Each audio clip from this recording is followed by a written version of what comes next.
Hi everyone, teacher friends. Here is how I made my virtual classroom. Now, before you even watch this whole video, if you Google how to create a Bitmoji virtual classroom, there's tons of templates and like examples out there that might be better than this. But I'll show you what I did. So what I'm talking about, if you saw on Facebook, is this is my little virtual classroom that I'm going to use. And so this is how I'm going to start my year, is with this classroom. And I got this idea, I mean, it's everywhere online right now, but I follow a teacher on Instagram, and she had actually created this Google Drive that has all of these slides that you can make your own template. And so my district does not use Google Classroom, we use Microsoft. So that's why I needed to make everything in PowerPoint. So the first thing I did was I created a new PowerPoint. I named it Virtual Classroom. And then I just got started from there. And I would go to this presentation on Google, and I would pick which image I wanted, and I would copy it, and then I would paste it into my PowerPoint. And so I would choose, a whiteboard or a rug or whatever, and I would just copy and paste it all directly in here. And it was kind of fun. But I got to a certain point, and there were some things I wanted to add to my classroom that she did not have in that Google Drive. And so I needed to do some Google image searching. Here's a for instance. This tan stool looks just like one I have in my room. So I wanted a stool that looks like what I actually have. So I did a Google image search, and I think I just searched tan wooden stool, and I searched through until I found what I wanted.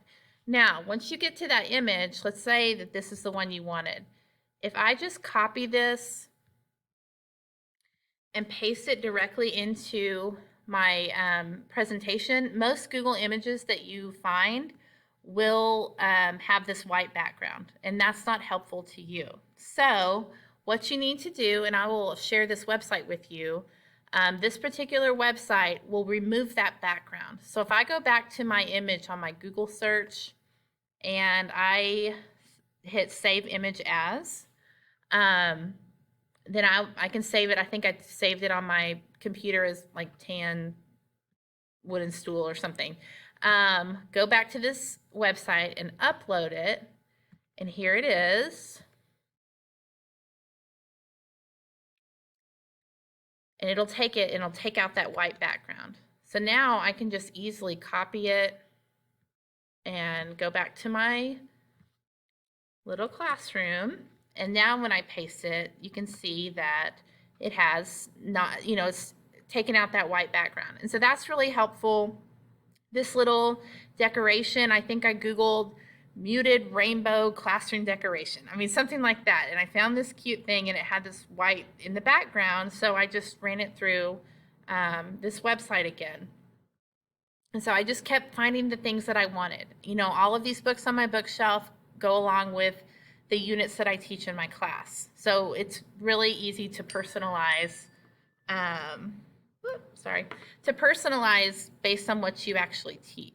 So let me get rid of these. Now, for your actual person, I made my person on Bitmoji. And so that is an app, and I think it's a lot easier to create your avatar, your person, on the app on your phone. But how you get it to your computer is you have to use it in Chrome, and you're going to Google Bitmoji Chrome extension or Bitmoji Chrome add-on, something like that, and it'll take you to this page, and you'll have a button where you can say add Bitmoji extension to Chrome, something like that. Mine says remove because I've already added it. So all of your extensions are up here, and you can see there's my Bitmoji. And the first time I clicked it, I had to log in using the login information I have, on the app on my phone. And then here is my Bitmoji account. And so I can find all kinds of things, cute things on here. Now I don't, a lot of these cute ones that say happy birthday or whatever, that'll be fun. But when I'm, for the most part, just for my classroom, I need just an actual person. And so the easiest way to do that on Bitmoji is if you will search pose, then you have a lot of just the single person without the stuff around it. And so, if I want this gal, I can just copy this image and go right in here and paste, and there she is. And if you ever have a Bitmoji that has that white background, you can save the image, just like we did with that tan stool, and you can use this same website to take the white background out. So let me move her over. I'm actually going to delete her. Okay, so once you have your slide, your little classroom here exactly how you want it, congratulations, good job. But we need to add some actual like learning content to it, because it's nice to have it, but the kids need to actually be able to do something with it. And I'm going to use this to present content for them to learn. And so to do that, eventually I'm going to export this slide into a PowerPoint presentation.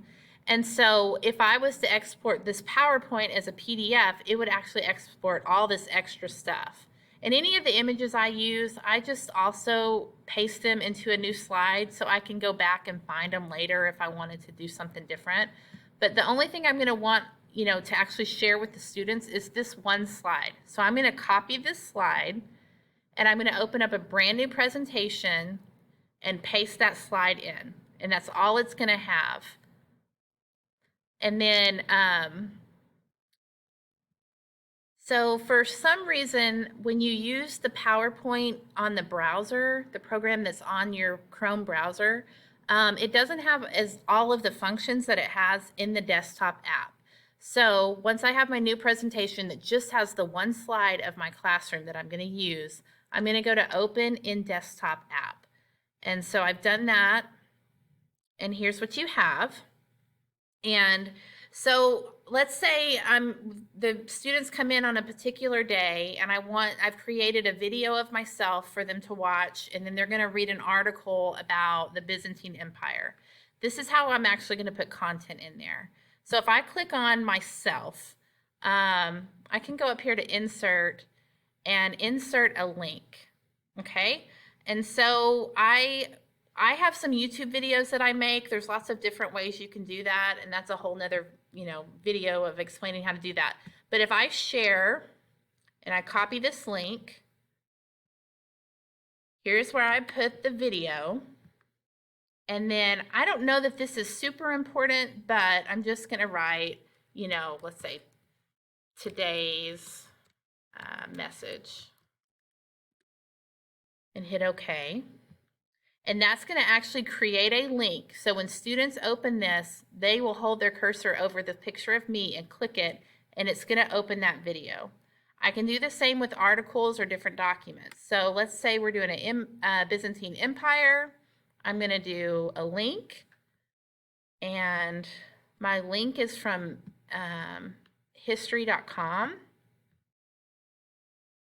Just copy your web address, paste it in there, and this I'm gonna title article. Like I said, I don't know if it's super important to put that title in there, but I'm just doing it. So now what I have created here is my virtual classroom, and it has, a video from me that the kids are going to click on, and over here is an article. And the way I see it throughout my school year, the classroom will change, and it'll look different. There'll be different books and stuff. Each day I can put my objective and my agenda, and then I can write a to-do list with links that they can just click on directly on the board, or however I want to do that. And I will teach the students how to use this little classroom. So once I have it how I want it, let's say for this particular day, they're just watching the video of me and reading the article. Now it's time to create it in a version that the kids can actually use. So I'm going to go to File, Export, and then I'm going to create a PDF.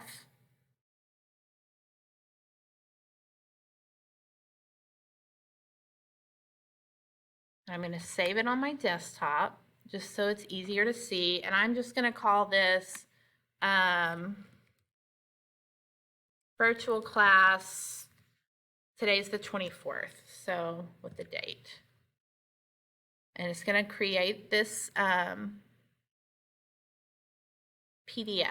So it just takes a minute for it to create. And now when the students go on here, they're going to have this PDF and they can actually click me. You can see how the cursor changes. That shows that there's a link, or they can click over here. And it's really cool. I just think this is the most amazing thing ever. I'm just so excited about it. So now, one step farther. For our county, we are using Schoology. So here's how I'm going to actually share this with my students. If I log into my Schoology, and here's, one of my classes, the sandbox is just my practice class. So if I say add materials, and I add file, link, external tool, I'll go to file, and then I'm going to go find that PDF that I created, virtual class 7.24. And I'm going to add it. And now, the students will have today's class. So, if I'd made a folder that was for each week and I had a PDF for each day of the week, you can organize it however you want it. So when the students click on that PDF, what's going to open